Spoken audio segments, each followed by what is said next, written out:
I have a question for you guys. How are you feeling about neuro on Friday?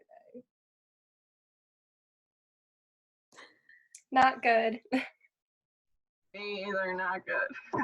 Okay, great. Just wanted to be sure we were on the same page. I haven't really started. Yesterday I wrote out some of the notes of the things she said to study, but none of it has actually been absorbed into my brain. Yeah. Same. Okay. And I'm just gonna wait until Wednesday to go over the cross sections because I don't even know where to start with those. Mhm. But she'll probably tell us what to study again, hopefully. Yeah. It'll be interesting how it goes on Wednesday. It's just weird, the concept of a test in person but online. I don't know how to Yeah, me too. think about it. Well, that was all.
Good morning, everybody.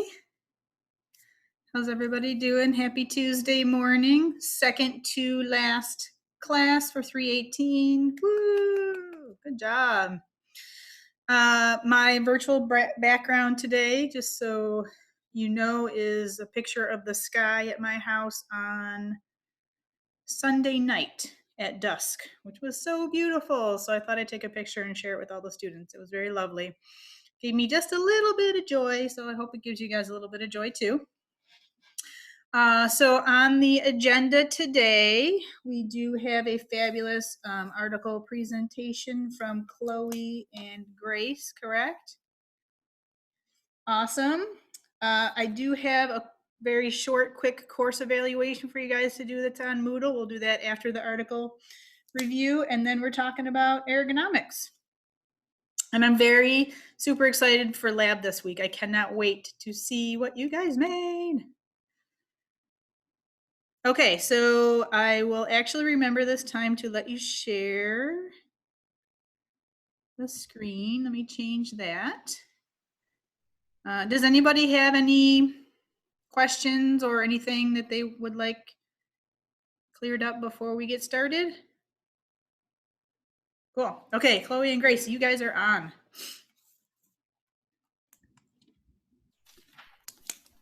Did the share your screen thing work? Yeah, I'm doing it right now. Perfect.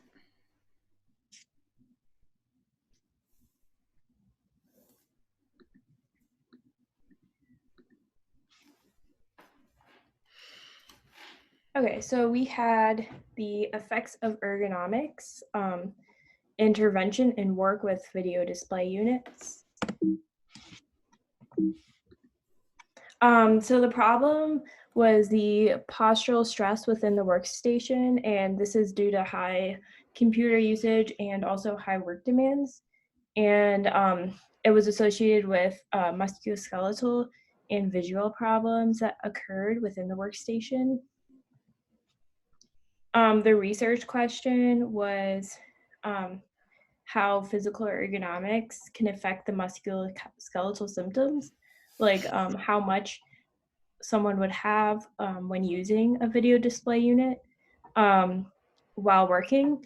And they wanted to see how the level of education and participatory ergonomic approaches, so the type of interventions, how they affected the musculoskeletal discomfort, like the symptoms and the pain. The participants, so they took 416 employees that used video display units, and they were secretaries, technicians, architects, engineers, draft persons, and there was 222 women and 194 men. And from these 416 employees, they had to go through different conditions, and one of them was musculoskeletal symptoms that they reported in at least one area, and more than 5% of mouse usage for their work time. And then they also had to be greater than 61 years old. And there was only 109 participants from that fit all the conditions. And then 107 after the 2-month follow-up and 102 after the 10-month follow-up. The procedure for data collection. So they were asked to fill out a questionnaire. And within this questionnaire, it actually talked about what musculoskeletal pain that they had and the time that they spent working on the video, as well as input devices, like the type of devices they use, and their organization and psychological factors. And this was like a baseline. So they just wanted to see how they were initially before the experiment, and then they actually put them in 3 different intervention groups. They had an intensive group, an education group, and a reference group. And these people were just given different interventions to see what intervention worked the best. And the info was actually collected in diaries for 2 weeks during the 2 and 10-month follow-up. So they were able to see all the symptoms that these individuals had and see if the experiments were working. And they also had a file with keyboard and mouse events. So they actually recorded the amount of times that these individuals used their keyboard and mouse. And then they also had computer usage that they calculated to see how long that these individuals were on their computer each day. And then this is just a chart that was actually in the journal or the experiment And it was really helpful to see how everything's organized with the different groups and amount of people. So next, in regards to the data analysis, it was broken up into one way that everything was kind of taken in the same way, so that it really showed the differences between each group, between the like extensive, the educated, and then just the like normal group. And it was considered that statistically the significance would be as if the level was either at 5% difference or greater than 5% difference. And then there are 3 things that were included in the data. So like she said, there was 3 different baselines. So there was the baseline value, which was the beginning and whether like their beginning stats. And then the second one was the initial ergonomic rating, so how they like first started doing it. And then finally was the baseline of the workload that they had for each of the participants.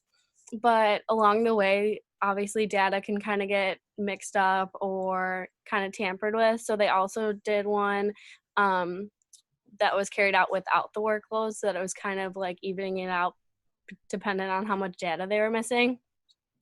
And then the 10-month was what was used to fully determine the outcome of the pain versus the type of intervention. So obviously with 2 months and the 10 months, they were going to look at the further distance to see the actual pain that was resided beside or because of the ergonomic change. You can go to the next slide.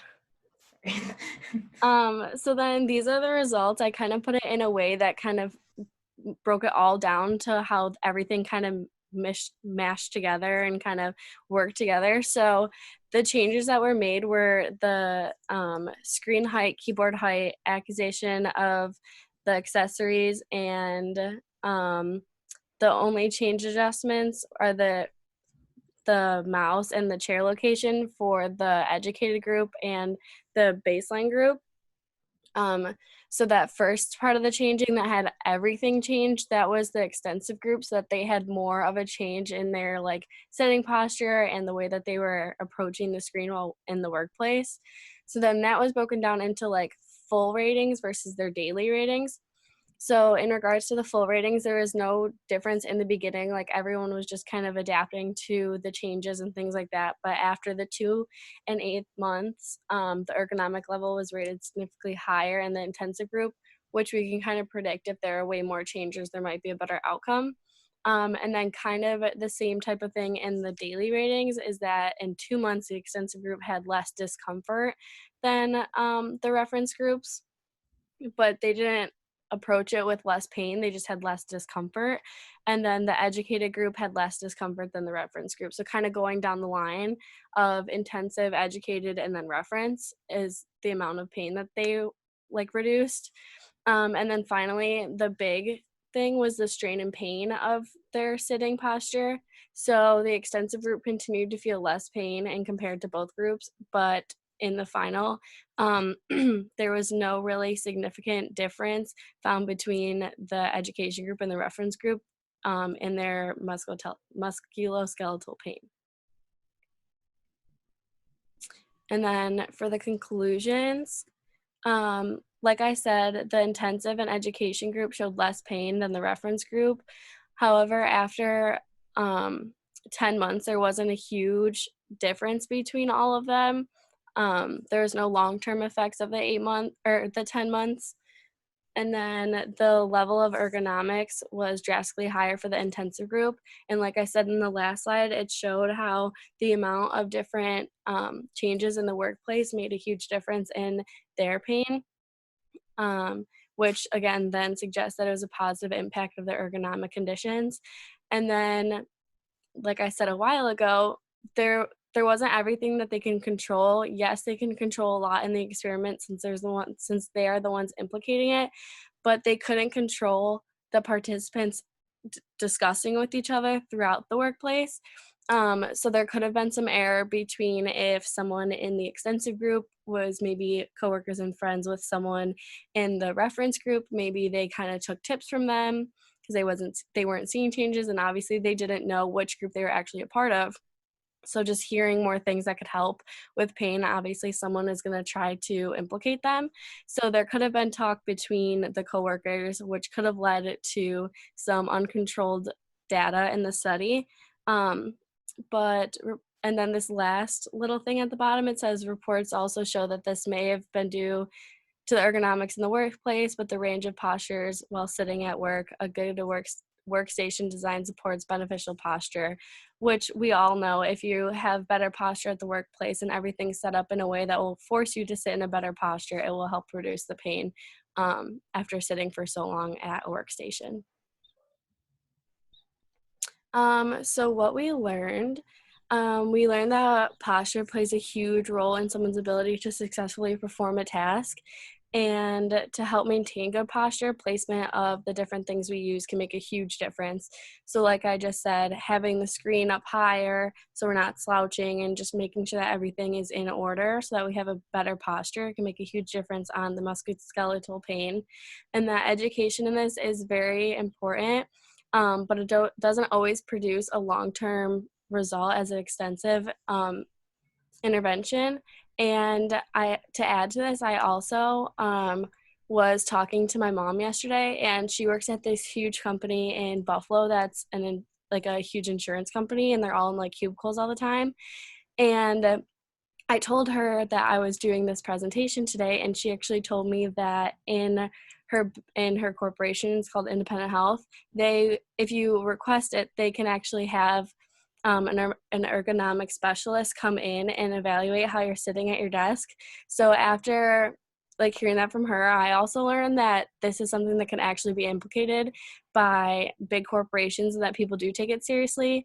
But then I also learned that although these implications can be made and suggestions can be made, the clients that we have or even just the people in the workplace getting these might not always, they might listen to what you're saying but might not always do it. Because my mom, she said how after all of this was over, she wanted to have someone come in to kind of like fix her workplace and kind of do this testing for her, but she was like, but then I know that they're going to put my keyboard off of my normal place that I have it and put it lower so that I'm sitting better, and I just don't want to do that. So we can't always think that because we implement something that our clients or whoever is doing it is actually going to follow through long term. So that's just something that I thought was kind of funny listening to what my mom said in an actual setting. But we can go to the next slide. And then here we have a couple of questions. So the first one that we have is, in your own experience sitting in the classroom and things like that, do you feel that there's a huge difference when you sit with bad posture for a long period of time? And then, you know, in class, sometimes someone will mention posture and everyone like sits up like super with great posture. Like, do you think that you can feel the difference when you kind of realign your posture and how you're sitting? I feel like especially now being at home in class, like based on where I sit, like I'm sitting on the couch right now and my back hurts because, you know, I'm slouched back just listening to your presentation. But there's times when, you know, we need to take notes. Dr. Stocklos's, you know, subbing and patho, and we're all now sitting at the table. Like you can just tell, like by the end of it, my body's like, oh God, I shouldn't have sit like that. Mm-hmm. I feel like especially because we're all like sitting in bed right now instead of like sitting at an actual desk, or like Becca said, some of us are sitting on a couch and things like that. That plays a huge role. And then Jeannie just put in the chat, she said, I switch my posture every 10 minutes. And then, oh, yeah. And then Dr. Kunish replied.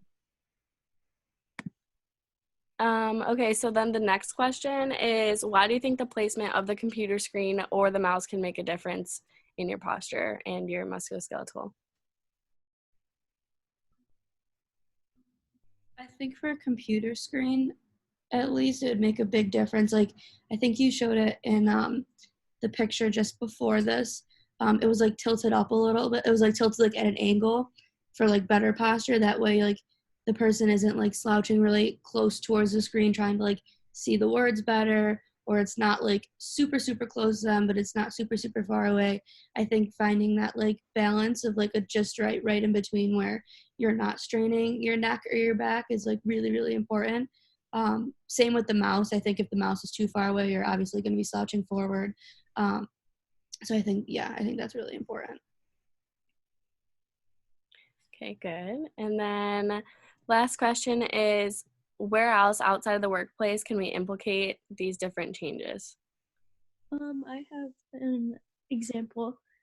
My boyfriend's apartment in Brockport, they like already have ergonomic like chairs that they installed in the apartments.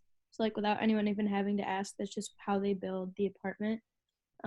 So it's in their kitchen. So as you're just like sitting in the kitchen and like eating, it kind of forces you to like have that good posture, even though you slouch over to eat and like you tend to have a bad posture while you're like eating food, making food, that kind of stuff. But I definitely saw a difference there at least, which was really cool. Does anybody else want to add anything?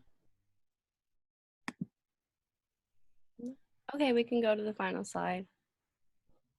So the final slide we have is just the suggested level of evidence, and we said it was an experimental research because it was randomized, a clinical trial, and they also used the questionnaires in the beginning to get some of their data.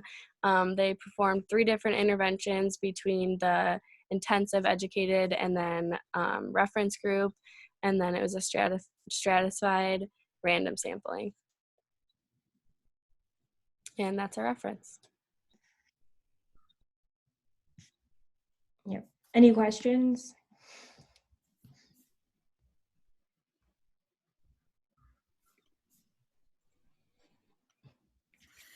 Thank you, Chloe and Grace. So this is a really nice way for us to start our conversation about ergonomics. We started it a little bit last semester, if you remember, that we did that article in 315 that used task analysis specifically for a job evaluation and to make recommendations. That a lot of the recommendations were based on ergonomic principles.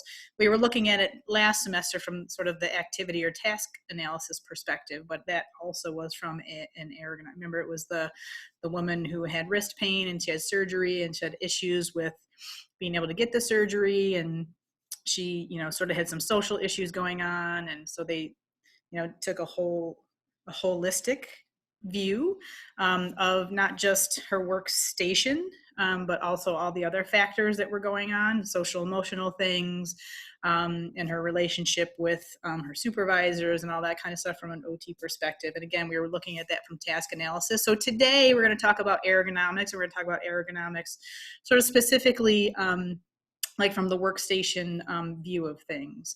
So this is a great example to start that conversation. And a couple things that I wanted to say, again, to sort of emphasize, and thank you, Chloe and Grace, for saying these things in your presentation, that yes, posture is so important, right? We say it so often, and again, this is another example of why posture is so important. And so even for ourselves, and this is when I, sometimes I get on my soapbox for you guys as clinicians, as you go forward in your career, it's very important to be mindful of your own posture and your own body positions. And, next year as seniors, we'll talk more about that. The percentage of therapists that end up with musculoskeletal injuries, and, how you can prevent that. So, first and foremost, being very mindful of your own posture, I think, is very timely, especially right now, since we're all sitting in front of computers way more than we were before. When we thought we were sitting in front of computers a lot before, we're doing it even more now. So, thinking from that perspective, but also as you go along in your academic career and your career after you graduate, first and foremost, you have to keep your own body safe. But then, of course, also thinking about your client's posture, whether it's a baby, right, which is very important, their alignment and everything that you're doing with them, all the way up to working with an elderly population. And yes, very interesting when you bring up the follow through, right? So we can do the best that we can to work with our clients, to make recommendations, right? But, that's that piece there that, patients and clients have their own things, their own ideas, right? They may follow through at home, they may not follow through at home, and there's various reasons why those things happen.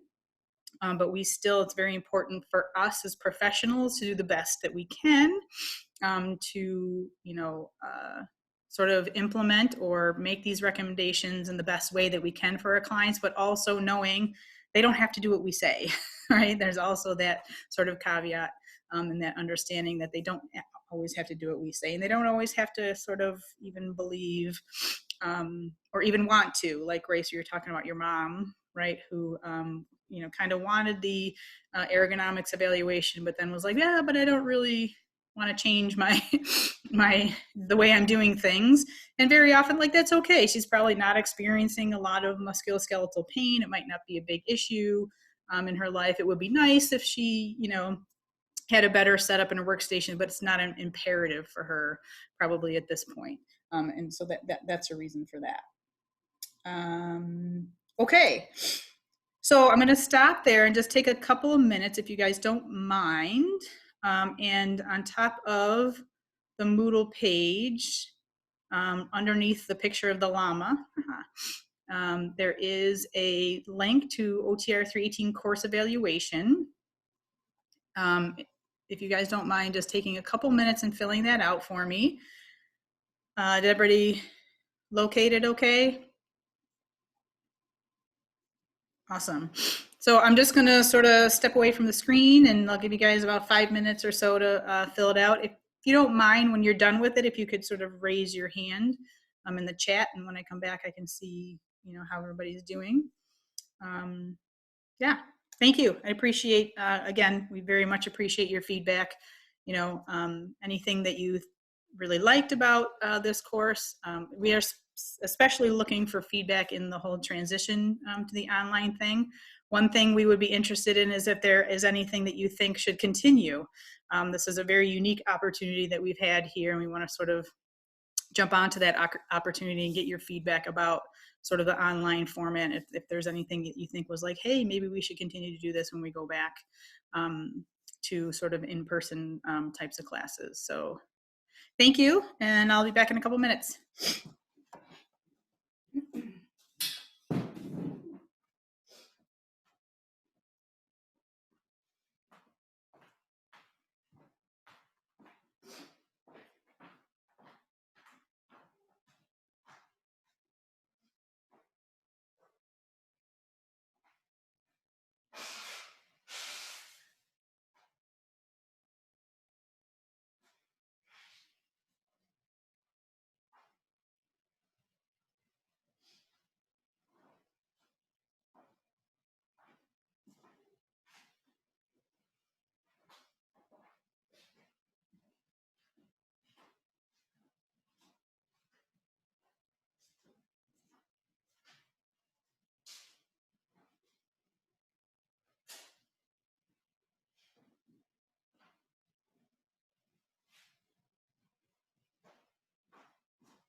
The indicators that tell us where we are.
How's everybody doing? Does anybody need more time?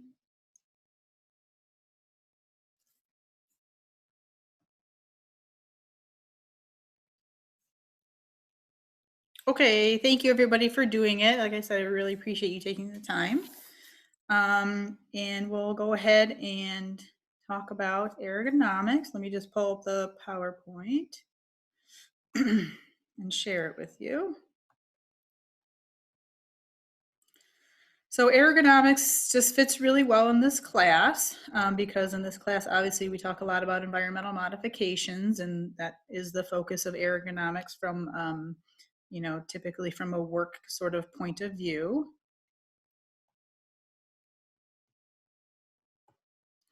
I will start by saying that, can everybody see the screen okay? The PowerPoint? Okay, so I'll start by saying that, ergonomics is not just an OT focused, but it fits really well within the occupational therapy framework. But there are other sort of professions or people out there who are ergonomists and that take an ergonomic approach. I know the ergonomist at Wegmans. Wegmans is one of those larger corporations that has its own ergonomist. His background is exercise science, and he's sort of morphed into ergonomics from there. I know an ergonomist whose background is a little bit in engineering as well. But ergonomics is sort of this specialty area for occupational therapists because, again, it fits super well within the OT framework because we're looking at, and you can very much look at this from like a PEO or a PEOP occupation-based model, right? So we're looking at the person, right, their environment and what it is that they're doing, and what typically we are usually looking at what we can change in their environment to make their workplace better, to prevent injury, to decrease pain, and all those kinds of things. And from an OT standpoint, we can really sort of broaden what we're looking at and look at it a little bit more sort of holistically versus not just the environment. Like that example, last semester in that article that we read, using task analysis to look at a job evaluation. So it wasn't just looking at the tasks that she was doing or the environment that she was doing it in, but also sort of a bigger umbrella of looking at the social issues that were going on in the workplace as well. So this has Dr. Stocklosa's name on it. Dr. Stocklosa is our resident ergonomics she's had the most experience doing ergonomic evaluations out of all of us. The U of R, URMC, where Stocklosa and I used to work together, is another one of the large corporations that has ergonomists that will come and do workplace evaluations. And Dr. Stocklosa was one of those people when we worked there. There's other OTs that do it now as well. That where if you ask or if you go to your supervisor and complain about work-related discomfort or injury or pain, that will filter through the OT department, and there are OTs there that do ergonomic evaluations. There are many large corporations. There's different ways ergonomics can be done, like from that large corporation sort of standpoint where like for instance at Wegmans, the ergonomist there takes an overall look at everybody's job and how they do their job, and makes suggestions from a preventative perspective. So if you're ever in Wegmans and you hear that ding ding, it's time for the workers to do their stretch or 5-minute stretch time or whatever. If you've ever heard that when you're in there, that came from, his name is Paul. It came from Paul, the ergonomic person, to make sure that everybody's sort of moving and stretching throughout the day. And there's different. I don't know if you've ever been into Wegmans. If you've ever seen that the conveyor belts at the cash registers, there are some that can move up and down depending on the height of the cashier. So we have a gentleman at my Wegmans here in Greece on Ladder Road, nice guy, but he's got to be at least 6'6". I mean, he's super, super tall, cashier at Wegmans. So he is always in one of those. They have 2 cash registers and conveyor belts that will sort of move up and down, and they bring the height up to him. Some other suggestions are, when they tell you to leave your heavy items in your cart, that's for their workers, and that came from the ergonomist Paul.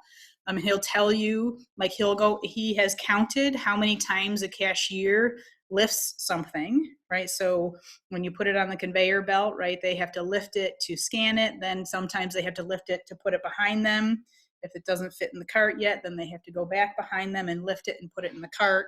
Right. So, and then if they have, just to throw it out there, 100 customers a day that they have to do that with, right, that's 300 times that they've now lifted, and that's just that one item, right? So it gets up into, so many times that they are turning, twisting, lifting, all those things. So that's sort of examples of the preventative perspective of ergonomics. And then what we've already seen, like in the article, we talked a little bit about, when somebody is requesting an ergonomics evaluation or workstation evaluation, from the perspective of now that they are experiencing pain or experiencing some musculoskeletal injury, and how can we improve that? So I'll skip ahead. These are the objectives here. So basically ergonomics, right, it's the study of people's efficiency in their workplace environment. What I want you to remember about ergonomics is these important factors to consider. And if you talk to like Paul or Stocklosa about ergonomics, or people that have done ergonomic types of evaluations, the biggest factors that they consider are force, right? And if you remember back in that article from last semester, how she was very forcefully like hitting that button or whatever it was. So that was a big thing that they wanted to change, was the force that she was doing. Their posture, which we just looked at and talked about a little bit in that article, and then the repetitiveness of different types of movements, and how that repetitiveness is happening. So I just saw a chat here. Sorry. Trying to get my toolbar to come down. Hello, there we go. Oh, for some reason it won't let me open my chat. It was just me. I said that when I cash at Wegmans, they always ask me if I want the adjustable register or if I want a stool. Yeah, and what do you usually pick? I usually just don't, or like if the adjustable register is open, I'll take it, but I don't mind, like I don't want to kick someone off, and I don't mind. Yeah, right. And again, but it's your choice, but they want to offer that to you. And it's important for them to offer that to you. And so why do you guys think that large corporations like this would pay somebody like Paul, who's an ergonomist? He has been there as an ergonomist for almost 30 years now. He's been there for a really long time.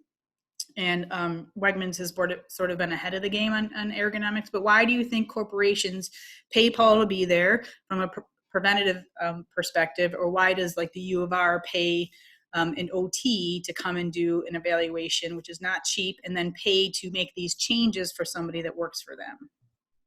They'd rather pay that one person than pay workers' comp for all of their employees. Yes, absolutely, right? So they want to prevent work-related injuries. They want to prevent or help decrease pain and musculoskeletal injuries, because number one, they don't want their workers out of work because of it, and number two, then they have to pay workers' comp. They are responsible, for those sort of work-related injuries. So positioning, fatigue, discomfort, backache, other medical conditions that are going on with people, this, really encompasses sort of that posture, not only that person's posture, but then also where the things are that they use the most in their work environment. Again, that leads to, the repetition of reaching, repetition of clicking, repetition of keyboarding, or whatever, those movements are that they are doing. And again, a lot of this more and more is focused on computer work, right? Because we spend a lot more time on computers now. But this could also be related to, people working on assembly lines, right? or like the example of Wegmans, people working as cashiers, people stocking shelves, you know, all kinds of different types of, you know, sort of physical types of jobs that people are doing.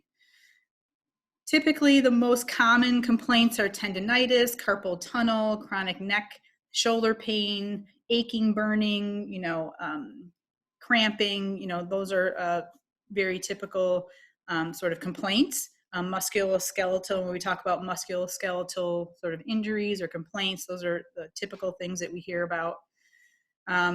And then, so this is again where I get on my little bit of soapbox for you guys as therapists. And I'll do this again next year. I have a whole lecture for you for next year about safe patient handling and that kind of stuff. But if the job includes heavy lifting, and your job does, it's important to use safe lifting techniques, right? And so this also transfers to us. We are often moving not just people around, and this includes kids, right? When you're picking kids up, you know, if you're working in pediatrics, it also includes kids, but you're also moving equipment around, right? Moving things around in the environment. So it's very important for you to protect your body. But again, from an ergonomics assessment perspective, you know, if somebody is, if their job includes heavy lifting, and a Wegmans cashier, again, I use that example because my friend Paul, I have a lot of examples from him. That does include heavy lifting, right? You're lifting even a gallon of milk. Does anybody know how much a gallon of milk weighs about? Anybody want to give a guess? 8 pounds. 8 pounds, right? So a gallon of milk weighs about 8 pounds. That is not super light, not super heavy, but it's not super light. But then imagine if every customer that bought a gallon of milk put it on the conveyor belt and the cashier had to lift it up to scan it and then lift it up and twist and turn and put it in the cash register in an 8-hour day, how many times they lifted 8 pounds, right? So again, it's that not just because it's 8 pounds, but it's that repetitive lifting and twisting and turning of the 8 pounds, or, you know, whatever else, other heavy, like, you know, the big things of water bottles or dog food or whatever other sort of heavy items there are there that people are buying at Wegmans is very important. That's why they really want to keep reminding you to leave your heavy items in the cart. So you know this, right? So safe lifting, this is just a view on here of the important things to do when you're doing safe lifting. This is important for everything that we do in our life. But again, you guys as clinicians, as you go forward in your academic career and then your career after school, you have to protect yourself and protect your own back. And when you're younger, it's harder to think about this. It's harder to do this because it's easier just to be like, oh, I'm just gonna, it's not a big deal. It's not gonna bother me. But you have to think about the long-term effect over your body. And again, it's not just the heavy lifting of that one thing that one day, but it's the repetitive heavy lifting of, you know, every day throughout your career and how it's happening, right? Stand close to whatever it is. You squat down with your knees, lift with your knees, don't twist, right? You're going to pivot, that kind of stuff is very important. And so if you are doing ergonomics with somebody that has heavy lifting as part of their job, this would be something that you might be teaching somebody, right? This might be the sort of that education piece and showing people how to do it. But like that article said, and what a lot of ergonomics research tells us is, you know, we can't control people's behavior. So we can educate them the best that we can, but people are still going to sort of go back to maybe not the best ways of lifting things when they're working and they're moving quickly and they're not thinking about how they're lifting stuff. So it's better to be preventative, right? So, you know, you see the sort of the carts that they use at Wegmans. You see some of those carts that are electronic where they sort of just push the button and it goes instead of pushing and pulling. So to have those in place is better, right? And there's better follow through than educating somebody on proper lifting, because we can't always control people's behavior. So Why is computer work strenuous on the body? We might all be feeling this at this point. I don't know about you guys, but I definitely feel the toll on my body sitting here in front of the computer so much. And what I said to Jeannie early, yes, your body is made to move, right? So your body is not made to sit 8 hours a day in one position. So it's very important. And we'll talk about this in a couple of slides to incorporate movement and exercises for people. That's that, the Wegmans stretch, every however many minutes it is. I don't remember if anybody works at Wegmans that can remember, but ding, ding, it's time to do your stretch. That's the whole point of that, because your body is made to move.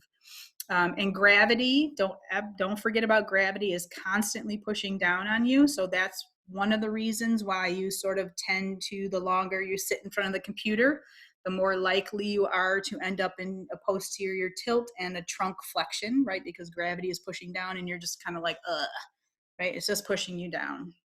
And then, of course, we know the eyes become strained. Some of you might have those blue light glasses, which help with the strain. I've seen a lot more students with glasses, and I'm assuming then they have the blue light glasses, which is great. So here's some specifics about ergonomically positioned computer space. So the top third of the screen should be at or below eye level and typically arm's length away from the user. So why do we care about where the screen is in relation to our eyes? What is the point of that? Like, what does that impact?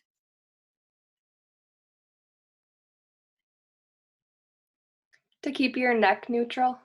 Yes, it keeps your neck neutral. So where your eyes are looking impacts the position of your neck and your back, right? So if the computer screen is too high, right, you end up in hyperextension. And if the computer screen is too low, your neck flexes. And typically when your neck flexes down, your hips will posteriorly tilt, right? So, and then you end up sort of in that trunk flexion, like that picture that we saw on the article. It's a very typical position. I'm doing it right now, right?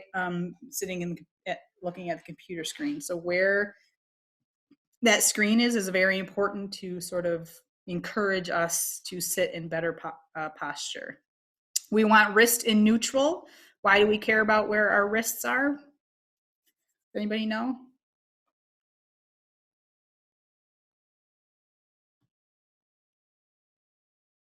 Would it be for like carpal tunnel? Yes, Lexi, right? So a lot of times what happens, depending on the position of your keyboard, if your keyboard is too far away and you have to sort of reach and your elbow is an extension, you tend to end up in wrist flexion when you're keyboarding, which puts pressure on your medial nerve, which goes through your carpal tunnel in your wrists, right? So somebody who's on the computer a long time, you do not want their wrists in flexion. You also don't want them into too much extension, which also puts pressure on the carpals and in the carpal tunnel. So you want a neutral position. So has anybody seen those keyboards that have like the little kickstands? You can put the kickstands up on the back of the keyboard on a PC, and it sort of slants the keyboard a little bit. You don't want to use those. Those aren't great for you, right? Because it actually does put your wrists into extension. You really want neutral. So the keyboard needs to be nice and close where your elbows are relaxed and flexed, a little bit less than half range, and then your wrists in a nice neutral position. You need an adjustable backrest. You need an adjustable seat height, right, for that sort of 90-90 position that we want. A swivel chair is best, especially if somebody is constantly sort of turning, like to answer a phone or to get documents or whatever it is that they're doing. We want them to swivel their chair, not twist their back.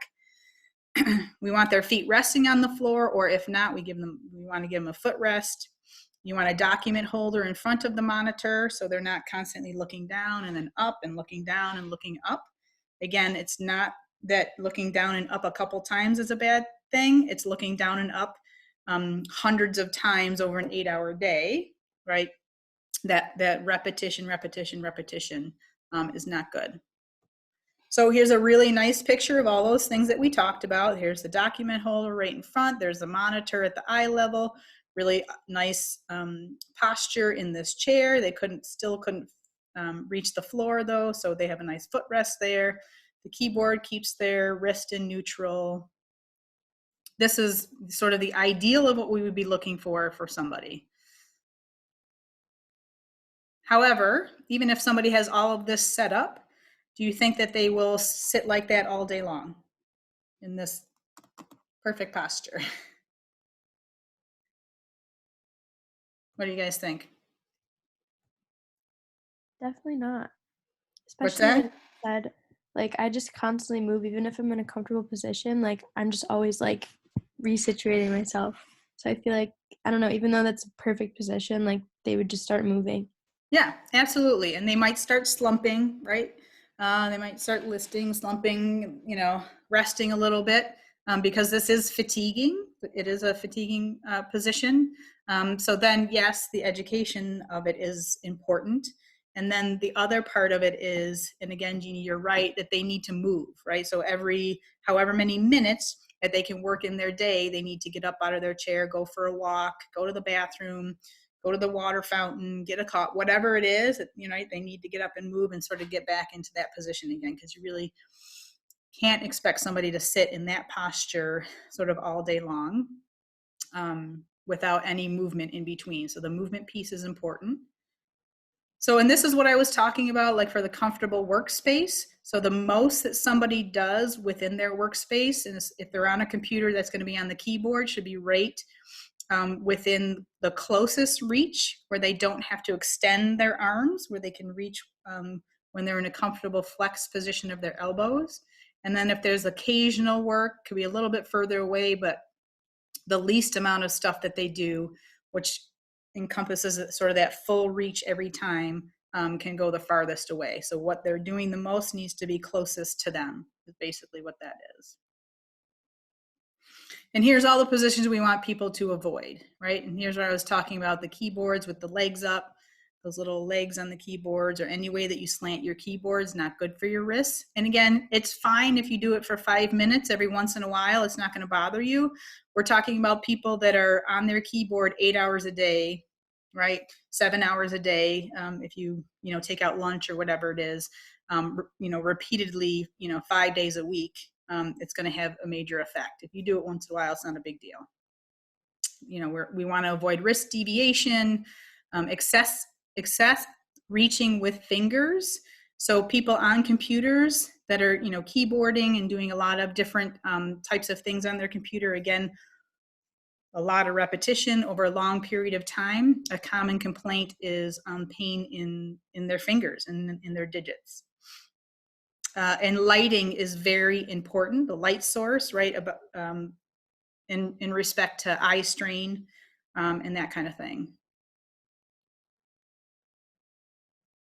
So we know sitting for extended periods of time is linked with obesity. Metabolic syndrome is when people experience heart disease, increased cholesterol, diabetes, all of those types of diagnoses encompass a metabolic syndrome.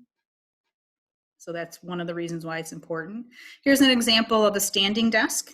Some people, depending on their musculoskeletal needs, and this typically would be a neck or a back issue, do better they have less pain in their workday if they are using a standing desk. And so this is just an example of how we would want a standing desk to look for somebody. So, and here's some of those exercises and stretches, right? So again, this would be another piece of your ergonomic intervention after your evaluation, depending on what is going on with your client. It doesn't mean that you give them all of these stretches. These are, sort of inclusive of things that you could recommend for somebody to do depending on what their complaints are and what's going on with them, right? So if somebody does have some neck issues, right, neck rolls, shoulder rolls, things like that are good. Chin tucks. If somebody has some hand issues, right? Wrist curl, prayer stretch, circles, things like that. Thumb stretch might be helpful for them.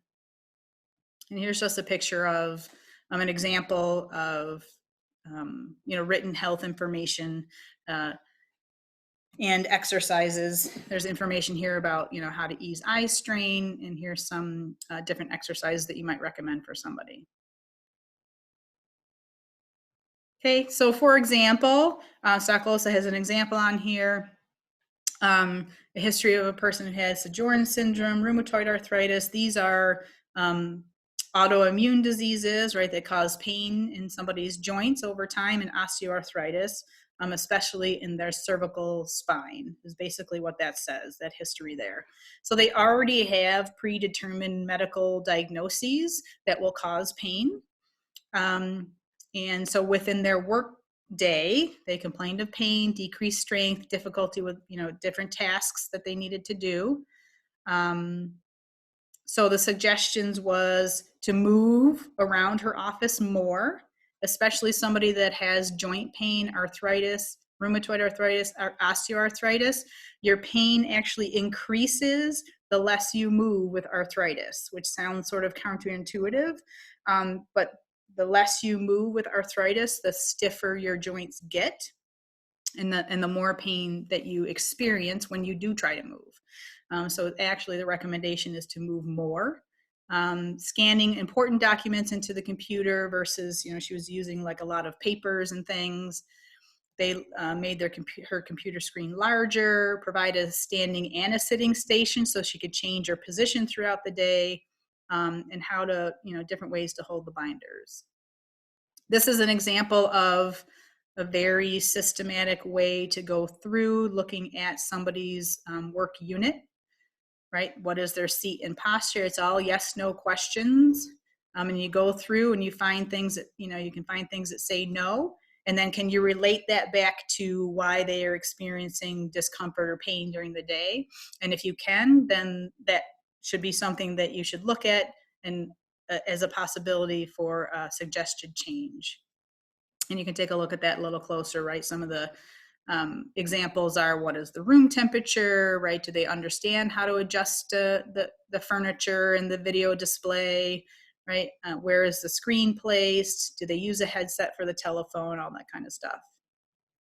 And again, you might go through there and find some no's, but it doesn't necessarily mean that that has to change. If it's a no, and then you can relate it back to why they are having pain or experiencing discomfort, then you might make a decision to suggest changes. So here's some pictures of some of the changes. You can see this keyboard here. They have a nice wrist rest here. And the purpose of this rest is not actually to rest your hands on it, which most people think that's what it's there for. The purpose of it is to keep your wrist off, just above it, and that will encourage you to keep your wrists in neutral. So if you have a rest in front of a keyboard and you actually rest your wrist down, that puts you into wrist extension. That's not what you want. You want to hover your wrist up above this rest when you are keyboarding to keep your wrists in neutral, and then when you stop, you can rest your wrist down, like if you're reading something, onto the rest. Does that make sense to everybody? So it's very common for people to think that this sort of rest in front of a keyboard is to rest your wrist down there when you're keyboarding. It's not. It's to rest when you stop keyboarding. And she has a rest here for her mouse. And then here's an ergonomic mouse, right? So if you can picture this mouse and how you would place your hand on there, right? It would put your wrist in neutral, your forearm would be supinated, right? And you can easily sort of rest your fingers on there, and then, the left clicker and the right clicker. They recommended a headset because she was on the phone all the time and there was a lot of twisting and turning. This is just another view, just to show you, this is what a real workstation looks like, right? This is what somebody's actual desk looks like, with stuff all over the place, right? So her most used items, right? Things that she used in her workspace were as close as they could put them, and then the least used things sort of got moved away. And I think it's in the next picture, next two, you can see that she has a nice swivel chair because she has an L-shaped desk here. So if she needs to turn to this side of the desk and get some papers or something like that, she should be turning her chair, not twisting her back. So this is the elevated desk where she could stand. So she can change her position from sitting to standing, standing to sitting. Because again, she has that sort of added diagnosis, pre-existing sort of medical diagnosis of arthritis, not just osteoarthritis, but rheumatoid arthritis. So she needs to be changing her position more than somebody without arthritis. Even though you would recommend somebody without arthritis to change their position a lot, she really needs to focus on changing her position.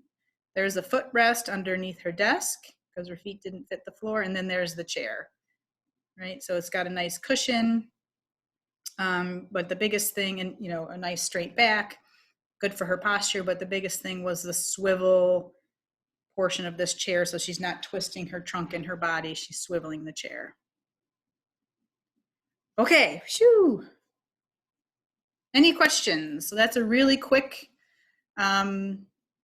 overview of ergonomics.